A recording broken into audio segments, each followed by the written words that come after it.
I'm actually skipping this. And I think most people are probably skipping this unless you're a turbo boomer. I'm done. I'm so over. I'm so This banner f***ing sucks, dude. This banner sucks. done. I'm so done. I'm already dead. Her ace. I'm already dead too. Bro, this banner's ass. This banner's ass. This is the weirdest banner ever. Dude, fuck Tharja. This is so stupid. Oh my god. Oh my god. Okay, sure, whatever. We are gonna be summoning for the non-controversial Queen, Tharja. Everyone is very happy about this. I'm just gonna jump straight in because I don't really want to waste time on preamble. Oh, beautiful. But yeah, we're going for okay. Okay, whatever. That's something. Sure. But yeah, we're going for +10 Tharja today. Okay, I brought this on myself, didn't I? Fake community, I am deeply sorry. It was just a joke. Please do not ruin my RNG. It was just a prank, bro. But yeah, if we get any no green circles, we're just gonna go for red. For Noire, any copies would be Gucci. If we get +10 Noire, that'd be sweet. Obviously, that's not gonna happen because we are focusing on Tharja to get a +10. So I've been on a break. I came back in the new year. I came back for Ninja Tharja initially, and then we are greeted with this. So it's just pretty funny. I'm sorry, fake community. I took a break, and then they added 2 Tharja ults. I'm sorry I made you suffer through 2 Tharja ults, but Goth Mommy enjoyers keep winning, I guess. It is what it is, but I don't know. I've just been so burnt out by the game. I've been burnt out by Tharja. It's just like I've been so jaded. Like I don't know. I feel like I don't even like this character anymore. At least I felt that way. And then it's just, she's just depicted so differently in this game compared to how she was in Awakening. And it's like, so I took a break.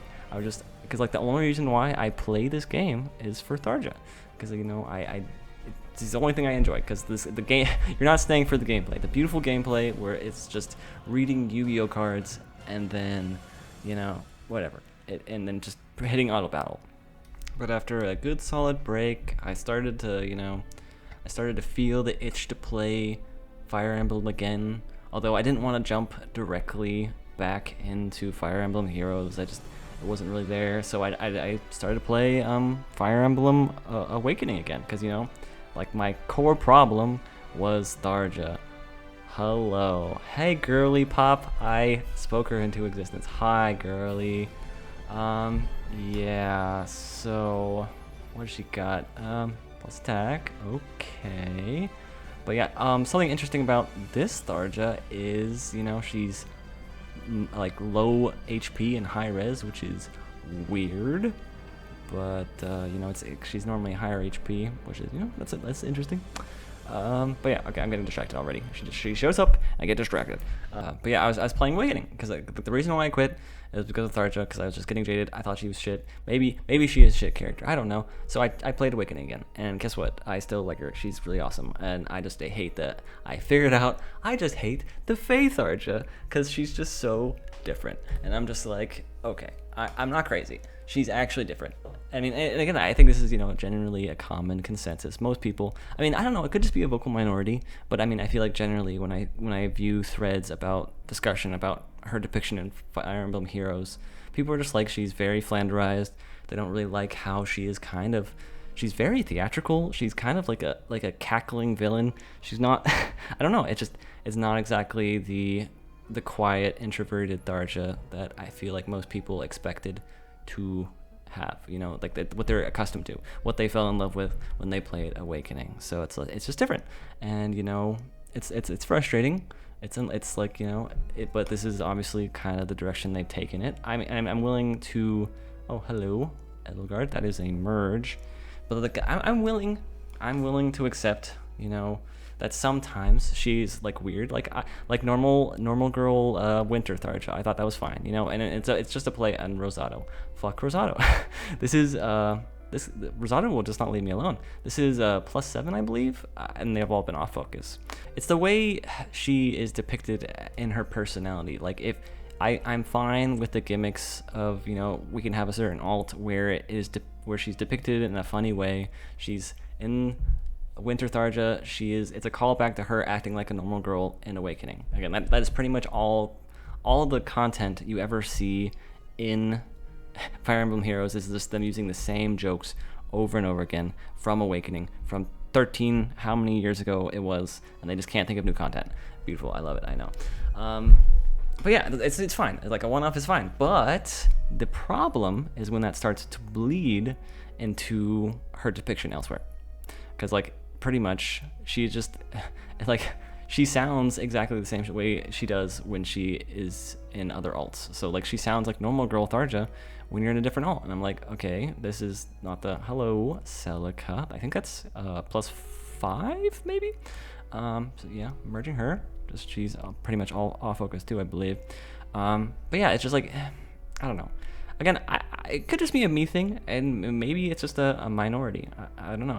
But it's just kind of been what's killing me. I don't want to harp on it too much, but I mean, I guess this is kind of a Tharja community. Maybe that would be, or at least would be more interested in this discussion. And honestly, I'd be interested to hear what other people think about it. But it's like I'm remembering a it was like an interview. I think it was like from 2019. I'll post a clip here actually. The game team, but they really have kind of let me make her into her own thing. I think the US version's a little bit different than the Japanese version. It's all based off the Japanese version though. Yeah. But I've had so much fun. Although I don't mean to point all this at Stephanie Shea, the voice actor, because she's like one of the people in the room who's making choices. Like, sure, she's making a choice, but also there's the directors, voice directors, whatever, So it's like it is the choice they are allowing this to happen.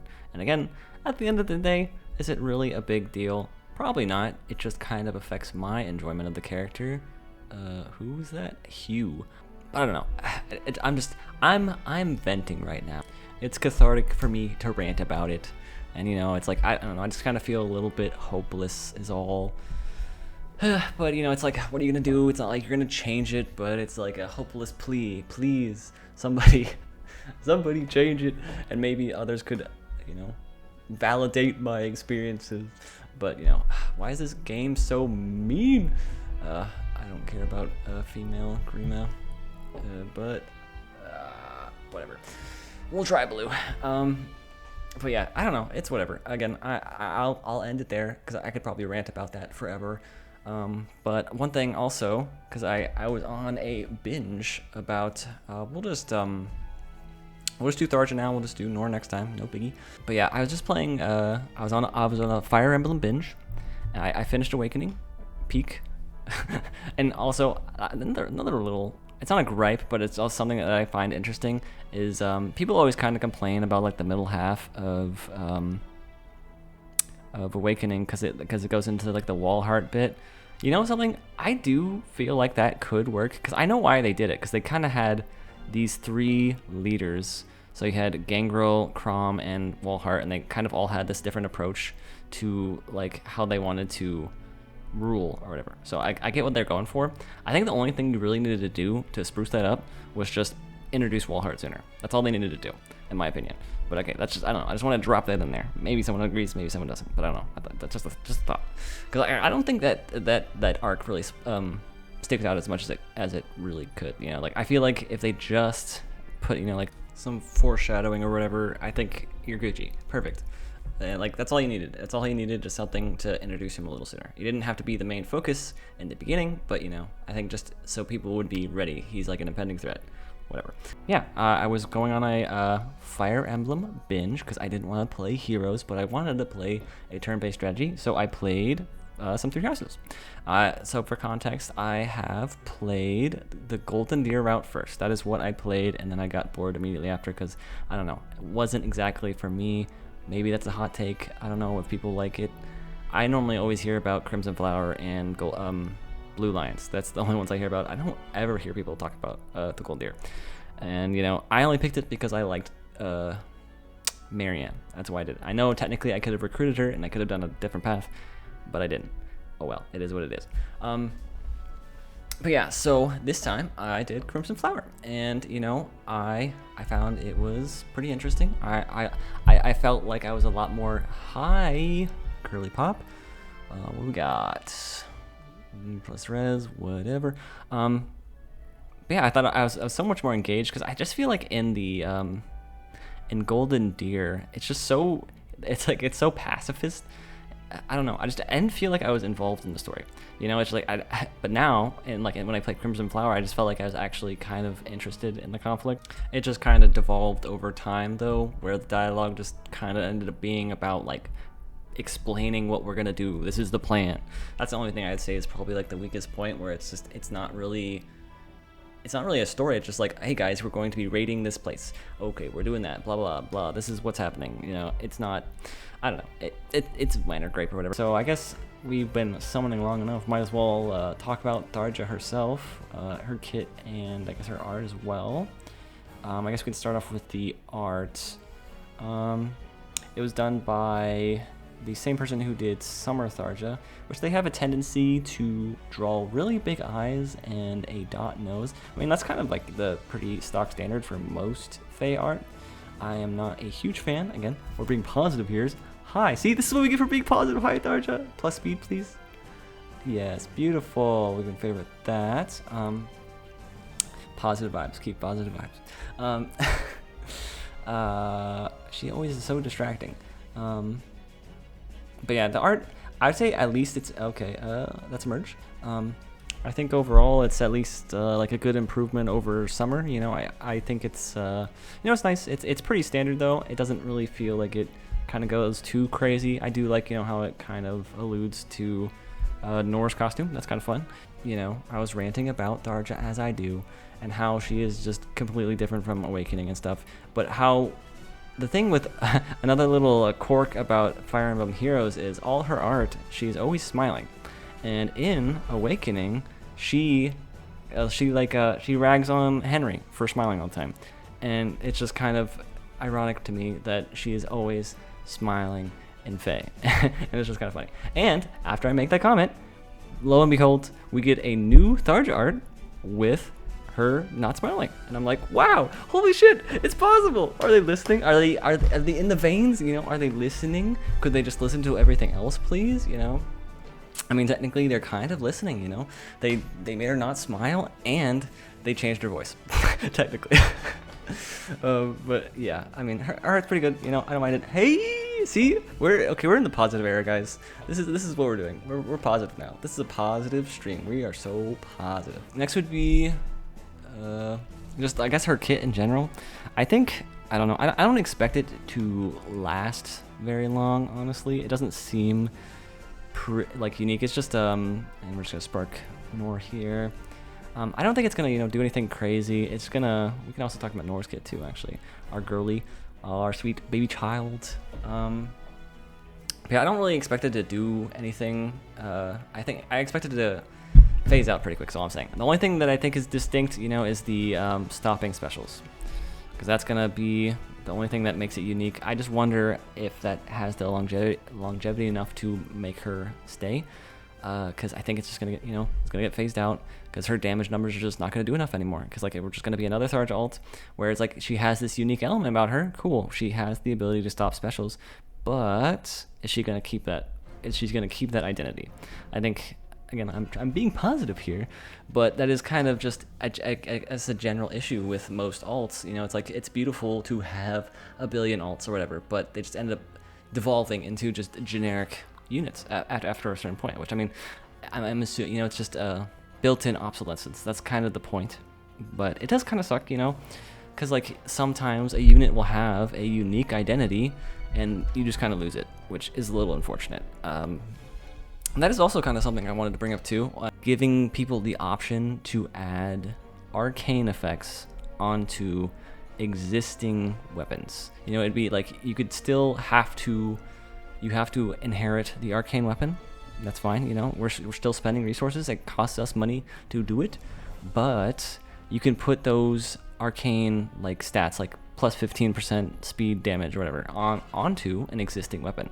You know, so I think the only thing I'm just so interested in the idea, just because because again, like all these units have such unique identities, right? And then the second they put an arcane weapon on, they're just the same thing as everything else in the game.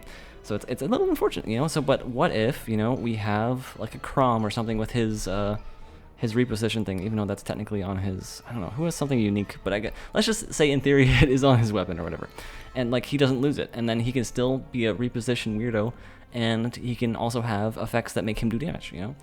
I think that's cool. I think it would improve the lower level of FEH so much, just because people wouldn't lose their identity. And like it's like Faerghast, you know, with Tharja too. It's like, you know, she has her gimmick where she hexes people around her, you know. That's something interesting, and she doesn't do that anymore. And most of her alts, I mean, she does it in her new alt, because they, you know, pay for the new alt so you can get the same effect. It just makes it actually usable in the modern day. But you know, I don't know. So, but again, I think the special. I also find it so funny that she gets the special stopping with Black Knight just coming out, and he's so. He's just so recent, and they just immediately dropped it. I don't think she can kill him. I mean, we're gonna do some tests after. I can't do tests right away because I want to do you know, she's an attuned unit. I don't know, I might be able to give the fodder to several people, and I might just be able to get her plus 10. I'm gonna have to look through what I want, because I definitely don't want to waste fodder. She only really has Havoc though. Yeah, also we can talk about her skills. Havoc, which is like it's, I don't know. That's kind of one of her weak points, is she has Havoc, which only gives her Canto 1, which I don't feel like you can really be functional with only Canto 1. I don't think it's enough. And I mean, I guess, you know, you get Sabotage or whatever, and Schism. That's fun, I guess. I mean, I just think it's better on a support unit, and I mean, she technically is kind of a support unit, but I don't know. I would want to build her maybe a little bit more offensively. But yeah, and also Crux. Crux is fun too. I love how she's kind of like, she's debuffing from afar, even though technically anyone could do that too if they just inherit Crux. But you know, she's debuffing from afar, and then she also is giving an anathema, which is, you know, it's kind of fun. It's an interesting gimmick. I think she would be a beautiful inclusion into a ball team. You know, it's kind of what I imagine she's gonna, how at least Ninja Tharja operates too. Kind of, I've already kind of planned out Ninja Tharja's team because I was anticipating summoning her initially, but they kind of, again, they both kind of function the same, but you know, slightly different. But I haven't even thought about any team building for her at all. I might run her with Noire, you know. It seems like they're kind of hinting that maybe you should run her with that. Technically, Noire does get Anathema from her A skill, but you know, what if you give her Sly Swiss Barrow? I mean, I don't know if that's better, but you know what I mean? It's like, you can just get it from Tharja. I don't know if that's better. It's something you had to think about. I haven't really thought about building much, because again, this whole getting Tharja in the first place just kind of came up on surprise to me, honestly. It's like, I did not expect another ult. I pretty much just threw all my plans for a loop, because I was really prepping for CYL 10, and it's just that the chances for that are just pretty much zero at this point, because I guarantee the optics for getting a getting her to win CYL 10 is just pretty much zero now, having two ults in such a recent time. I mean, again, technically her chances were pretty low as is, because you know, it is what it is. She's always been kind of a 10th place Andy. But I don't know. I really wanted to actually push for her really hard this year, because after my I did one video where it was some, like, you know, Tharja propaganda, and I genuinely noticed, I mean, I'll take full credit. I mean, I don't know, maybe it wasn't me, but I noticed, like, I was looking at the different voting rates for Tharja, and she actually bumped up 500 votes from the prior year for that specific thing, and it seemed really out of character. And so I felt like maybe I could make a difference. So I was really planning on making I wanted to do 7 whole days. One day, every single day would be propaganda, and they would be like some high quality, some good, like multimedia stuff, and like some really interesting ideas. I was gonna put like lots of effort into it, and then bam, 2 ults. And so it's like, it's kind of a bummer, but also kind of a relief, honestly, because I mean, I was prepared. I mean, I'm still probably gonna be working on this stuff anyway in the backline, but it's pretty much just now delayed until 2027, assuming we don't get sabotaged by even more Tharja ults, you know. But I mean, like, it's a problem to have, but I mean, I'm not complaining, because you know, anytime we can get more Tharja I'll take it, I guess. You know, whatever. It's fine. But I've always kind of, again, I guess this is leading back into my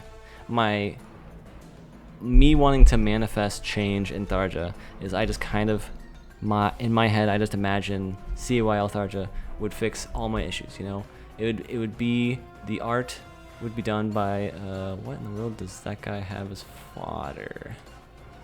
Flare Spear, that's okay. Curve shot, okay. That's decent, you know. Might be able to use that.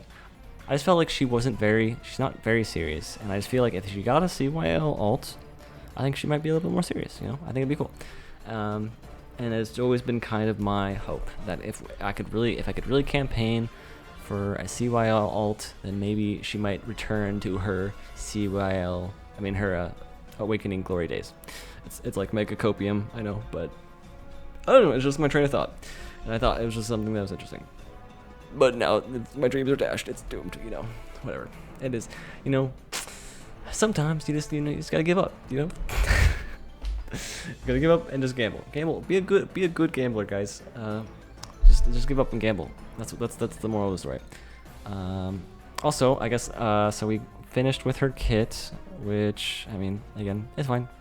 And then there's also Noire, who again is pretty similar. She also has the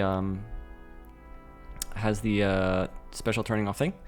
I'm pretty indifferent about her too. She also seems kind of, I don't know. She seems pretty average. She's kind of tanky. I don't know. That's kind of always been her identity, where she's kind of had really high defense, and they kind of wanted her to go like the tanky route, which I mean, I guess they can kind of do that, because I guess she's kind of going the same route as like because like I swear that Attuned is so tanky. I've seen him tank such like the weirdest things possible, and I guess that's just kind of a thing that they're kind of going for, like as a archer archetype. They just want them to be very tanky, which I mean, I guess that's interesting. And I mean, you kind of have to be a super tank to even survive a single retaliation from any tanks these days. So that's how the cookie crumbles with balancing now. And I don't know, maybe eventually ranged units will just be so tanky it'll just be uber obnoxious. I don't know. Who knows what they're gonna do? I think the big thing that might make her a little stronger would just be maybe some damage reflection. Because I mean, that's just also kind of the new hot thing with Black Knight. But I mean, if you're gonna be this tanky thing, I think, you know, I mean, especially if you're gonna be a frail, I mean, a frail tanky thing, but you know, like a ranged tank, I think a damage reflecting type mechanic, but I guess it's flared, whatever. But yeah, I mean, if you're gonna do this thing where you're ranged and you kind of have a tanky setup, I think if you have damage reflection, I think that seems like that would fit pretty well. It makes a lot of sense. I mean, I guess you just run Noire with Black Knight, maybe, or just run everybody with Black Knight. I guess that's all that's really needs to be said. Hello, Reinhardt. What? Hello, ancient meme man. You are a old relic. Rest in peace. One thing I guess I wanted to touch on. I haven't looked at the story yet. I should have done my homework, but again, this thing just caught me off guard so much. I'm just trying to get in as soon as possible. Was their story and, you know, how Tharja and Noire, you know, their relationship, which I always found really interesting. You know, I just love reading discourse about them. It's like, I don't know, I've always been kind of optimistic. Heck. Me saying I'm optimistic, I know. But I've always been kind of, I don't know, I haven't really, I mean, I think you kind of have to when you're kind of a Tharja fan. I've always kind of not looked at their relationship as a complete negative. I'm gonna be the first person to always say that Tharja is a bad person. I know that, and like I guarantee she has done not nice things to, who is that? I have 40. What has he got? Nothing. Absolutely dirt. So like, Tharja is a bad guy, and again, she's probably done bad things to Noire. We don't know. I mean, again, we've kind of heard one line where Noire said that she experimented on her. Again, we don't know to the extent of what it was like, and again, maybe it was actually really terrible. I don't know. But I feel like I've always kind of interpreted it as not being as bad, because I feel like people always immediately jump to like the worst possible thing, saying that they were like she was just absolutely torturing her. But I mean, maybe she did. But I mean, at the same time, I mean, even also, I guess it's just a little preface. This is, I guess, spoilers for Awakening. If you've gone this far and you're listening to discussion about Tharja and Noire, this is Awakening spoilers or whatever. But play the goddamn game, damn it. But yeah, it's just like, I think that with the material that we're given, it's kind of hard for me to assume that Tharja just was like, she just did that, because even the worst timeline Tharja, Grima Tharja, whatever, Grima timeline Tharja, she didn't teach Noire black magic. And I feel like if we are literally the most unhinged person ever, why would you not do that? You know, she clearly showed restraint, and you know, maybe it wasn't that bad. Again, I'm not trying to, I don't know, am I trying to protect Tharja? I might be. Am I? But I don't know. I want these two to be happy, and I guess I'm just bringing this up because I love how I made a post about this on Reddit. I like how they're together. You know, I always kind of was the optimist about them being good timeline, you know, where they're happy together and they're reconciling with the past traumas that Noire had. Because again, she does have love for the Grima timeline Tharja, and like that's what I'm saying. It's like technically, you know, there are instances of people loving their abusers and stuff like that, and you know, maybe that's the case. But I don't know. Like she genuinely likes Tharja. She loves her mom, and so I don't know. I just don't know how bad Grima Tharja was. And I don't know, I guess I'm just griping, because I'm complaining at, I guess, the localization of the American Awakening, just because this has caused so much discourse. Everything about Tharja, there's so much stupid discourse that I feel like just muddies the water about this character, when it's like, I don't know, like, from all the context clues we have about her in, like, the current day, she's generally a pretty nice person. You know, she's kind of meant to be the Gasai. That's kind of, like, her generic, I feel like that's what she was based on. Sure, but I mean, she's kind of like a Tsundere mostly, you know, like she's very gruff on the outside, but she's generally a nice person on the inside. I mean, she is pretty selfish, for sure, definitely, because she's mostly out for her own self-interest. But I mean, she thinks about other people.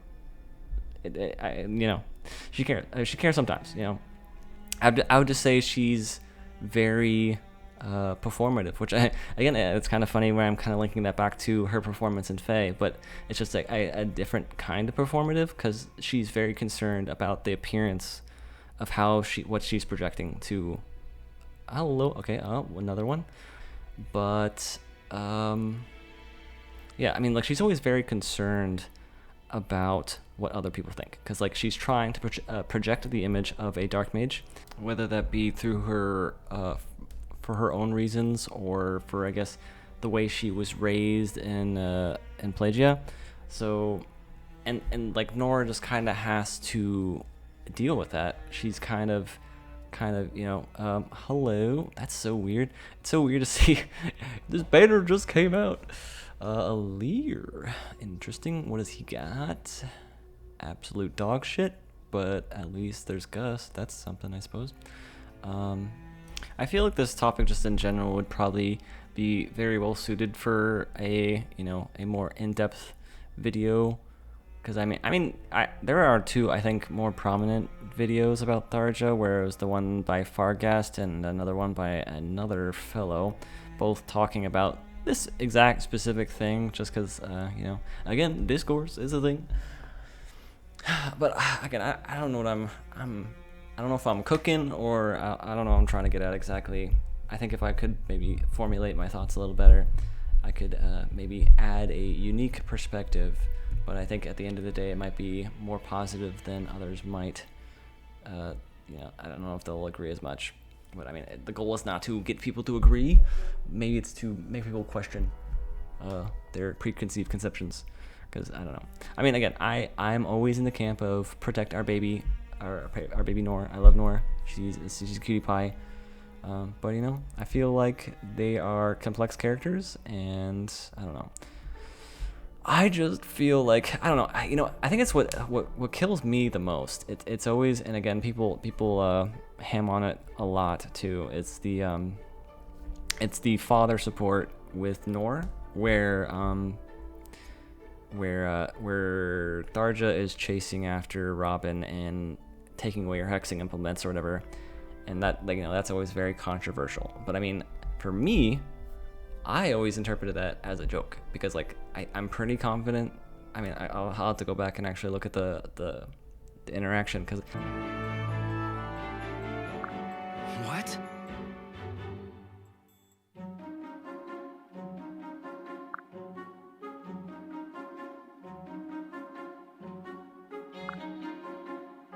I thought it was playing comedic music when you were watching it. Like, I always just thought it was a joke. Like, it's literally so silly, but people take it as like, oh, Tharja doesn't change. She's always gonna be an evil, bad person. But like, she's literally just chasing around Robin, hexing him with a runny nose. Like, okay, am I not supposed to interpret that as a joke? Like, it seems silly to me. And the dialogue where he says how she used to hex him in the future, and they say it was pathetic or whatever. And again, it just comes off as a joke. Again, like, she's in this, she blends all the time. Like, this is just a thing with her character where she's very, you know, she does these really fucked up things, but then she's also a comedic character. So, but I mean, that's kind of the appeal too, where she's really, you know, bending the line where she'll say, I'm gonna stab you in the face or whatever, and then she'll also be like, haha, I'm so funny with something I did or whatever. But I mean, most of the time she's actually pretty clever in my opinion. But yeah, I don't know, it's this is why I am a fan of Tharja, man. You know, it's I don't know, it's different ways you can interpret it. She's just a character you can think about. But yeah, I don't know. Have I talked enough about Tharja yet? I would like to reiterate. I mean, if you're interested in this whole discussion about it, I would love to hear your thoughts, because I don't know. I don't have many places to talk about this. I mean, it's kind of, you know, it's pretty long gone. Who cares anymore? You know, like, the game's old. People don't really play it anymore since it's on a 3DS. So I mean, people are only gonna play the stuff that's on the Nintendo Switch. I mean, unless we get a Awakening Echoes game or whatever you want to call it, a remake. Could you imagine that? That one, I actually am genuinely scared, because that is where it could completely go to shit. Because could you imagine they remake Awakening, and then they ended up making her be more like the Fire Emblem Heroes Tharja? That is like my worst nightmare, honestly. But again, there I go again. I'm talking about Tharja again. But okay, maybe just one more Tharja thing is technically this could. Oh, hello, Morgan. That's okay, Morgan. Technically, you know, it could also, if we're being positive vibes, we are summoning Tharjas right now. We are all I'm trying positive. Like, technically, you know, there is a route where it actually could be better, because, you know, all my frustrations with all the discourse, maybe they could give more light to certain interactions that could maybe help, you know, clarify a little bit. But I don't know. I'm skeptical, you know. But, and also, who knows if we'll ever get an Awakening remake? I mean, we don't even. People are still clowning about the FE4 remake. Whoever, if we know if that's gonna happen. Again, I'm still pulling for a Fire Emblem Heroes mainline game. I think it would be so interesting. Also, you know, that is something I really want to talk about too. Is just a Fire Emblem Heroes mainline game. I just feel like it has so much potential. I genuinely think, because, like, I like these characters. If I could give a tagline to just Fire Emblem Heroes in general, it's just potential wasted. There's so many things I feel like could actually genuinely be very interesting, but, you know, they don't really have a lot to explore it, because, you know, it's a mobile game. We're not going to give a lot of resources. We don't have time. Nurgle. I'm not even gonna waste my time looking for other. I don't care. But yeah, like it has so many cool things. I'm genuinely a pretty big OC enjoyer when it comes to Fire Emblem Heroes. I mean, I didn't really fall for the Baldur hype, but I mean, I like Fjorm, I like Gunthra, I like Legiarn, Levitane, I like Air. You know, I like them all. I love the concept of, you know, this realm of all these different types of, you know, gods and stuff. I think it's so cool. I think man, I just really feel like it could be cool. And, you know, if they could just, you know, make a Fire Emblem Heroes, I think optimal, best strategy. I'm giving you financial advice, Nintendo. This is how we revive your cash cow, Fire Emblem Heroes. You make a Fire Emblem Heroes game, mainline game, but you would be improving a Fire Emblem Heroes as well at the same time. I know this is an investment, but I do genuinely think it's worth it. I think the genuine line of thought would be that a Felix. Okay. I think the genuine line of thought would be that you know, you make a game for Fire Emblem Heroes mainline, and it would pull in the mainline people to play the mobile game. I mean, or I guess you kind of you make the mainline game so the mobile players play the mainline game. But I mean, that's something. It's like it kind of goes both ways. I do think if you could revitalize Fire Emblem Heroes as well as releasing a mainline game, you can kind of feed them both. I don't know if you really need to explain much, because I mean, if you just think of Fire Emblem Heroes in the scope of a mainline, I think it feels pretty self-explanatory to me. But I guess since we are in Fire Emblem Heroes, the mobile game, I would like to kind of talk more about how I see this game improving, and again, but also fitting into the scope of a mobile game, and how this game is pretty much just a skeleton crew game. And I understand that they're just not interested in investing resources and net. Okay. Which is fine. Again, I get it, whatever. But we are going to live in those parameters. So one of the main things, obviously, is they kind of need more single player. I think the easiest thought in my mind is a campaign. Everyone thinks about it. I would say even, you know, you just reuse what you've done already. That's fine.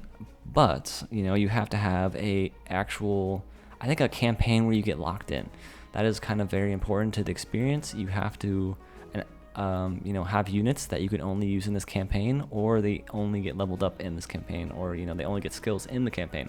Because outside influences where we're getting power creep constantly, it ruins balancing. Like, what's the point? You know, you go to whatever the newest story trailer is, and it's, you know, not a challenge at all. And I think, you know, part of the compelling argument for Fire Emblem is the ability to have engaging combat, and you're never getting that with anything in your story. So you need to have limitations. So you have these units that you can only use in the campaign, and maybe you can use them outside, but in other content. But you have to have. I think that's the way you make a campaign work. I also think a permadeath would be super fun. I don't know if they would do that, but it'd be pretty awesome to have a campaign with permadeath in Fire Emblem Heroes. But I think, again, you would just kind of probably just do you just call it Fire Emblem Campaign Redux, and it would just be the same thing, but maybe you make the things more connected, you expand the maps to being more Grand Conquest size or Summoner Duel size, and we kind of have more cinematic experiences. We need to expand on the type of gameplay mechanics, but we kind of expand on the gameplay mechanics. So instead of, again, just the same thing where we have our invincible boss guy, or, you know, we need to kind of explore different things. Like maybe you could implement the mechanic from Three Houses where we have like these beast things that you need to attack from different angles.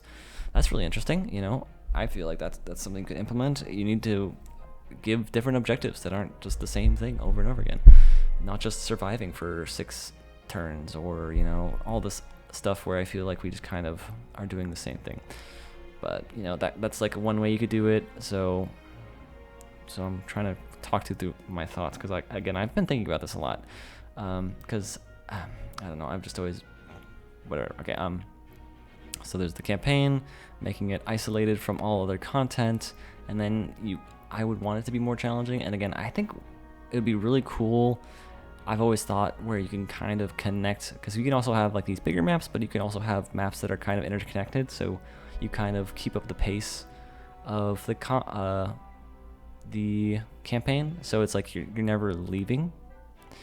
I don't know if I'm explaining that well, but I mean, you just kind of connect maps together. So maybe you could have like a vertical scrolling map that pretty much consists of 5 separate level maps. But the general point is that I'm looking for variety, and I think that's what a campaign would provide.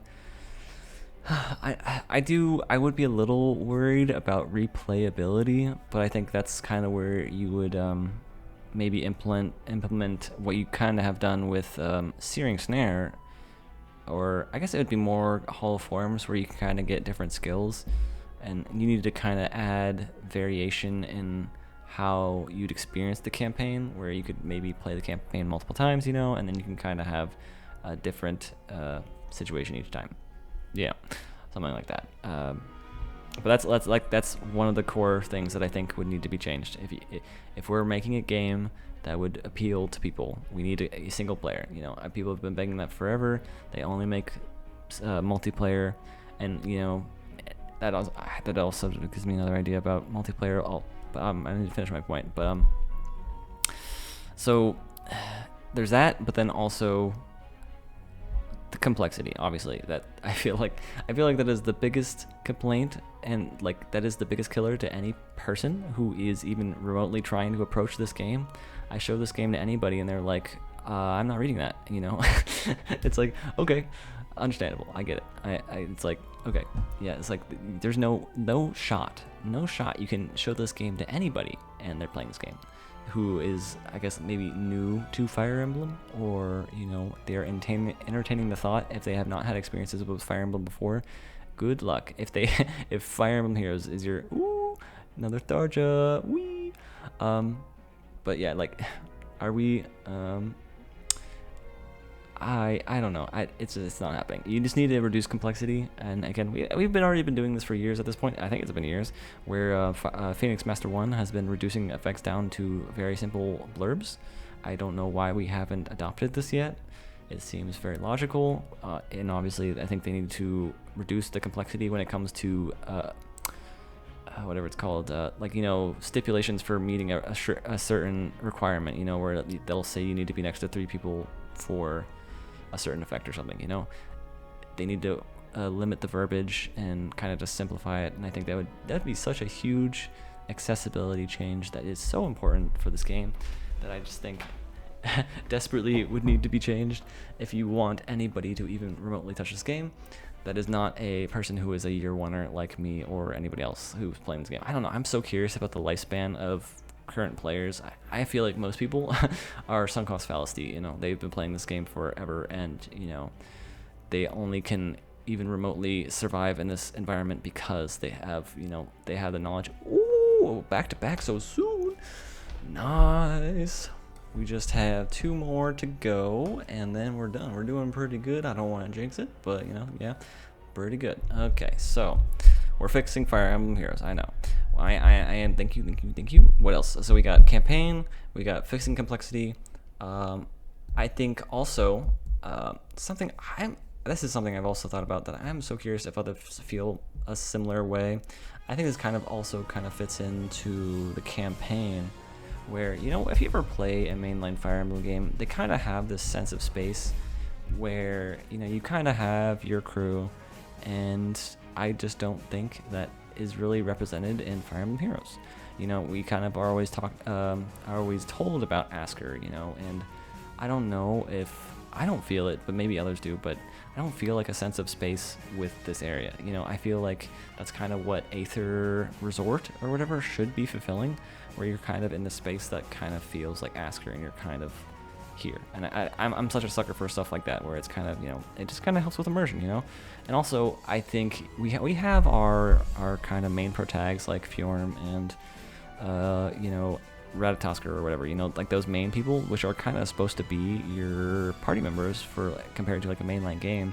but you know they're kind of imperative to the story. I feel like we would need kind of asker people. I feel like that'd be the most appropriate.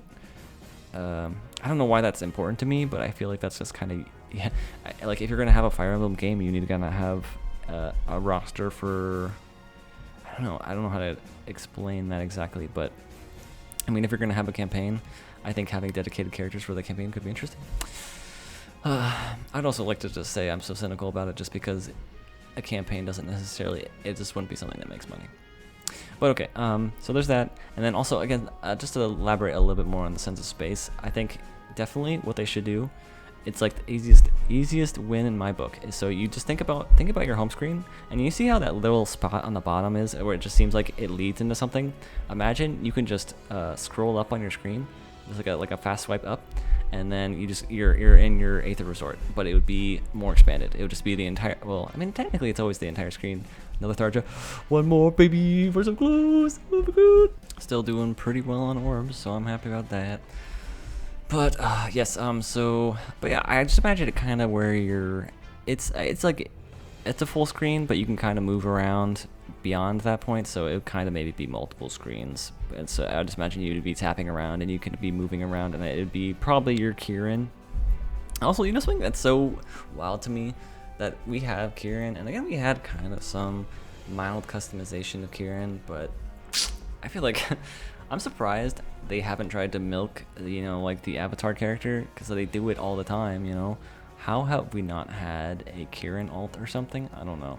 I don't know if I should give them that idea, because I mean, I don't really care about Kieran either, but I mean, I'm not the right person to ask. That is a good question too. Do people care about Kieran? Would people actually care about a Kieran alt?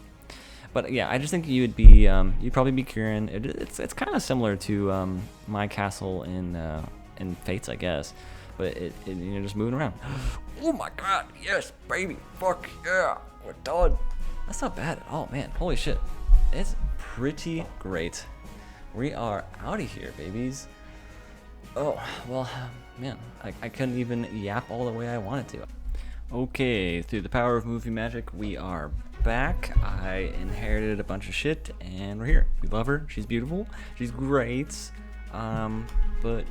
Yeah, so I'm gonna show a couple of combat interactions, but that's pretty much all for me. Thanks for listening to me yap, I suppose. If you're still around, leave a skull emoji or something. I don't know. You're a real one. But that is all for me. Have a great day. ダメよ。迷うわ。覚悟はいい？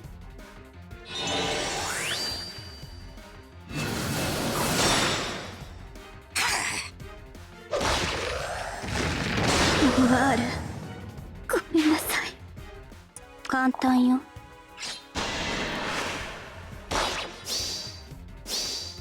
あの子を守る。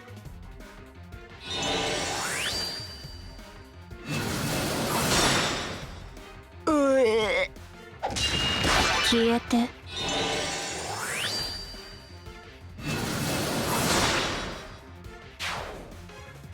そうね。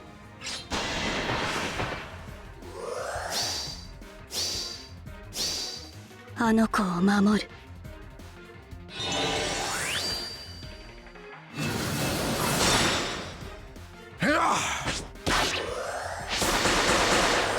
ワール。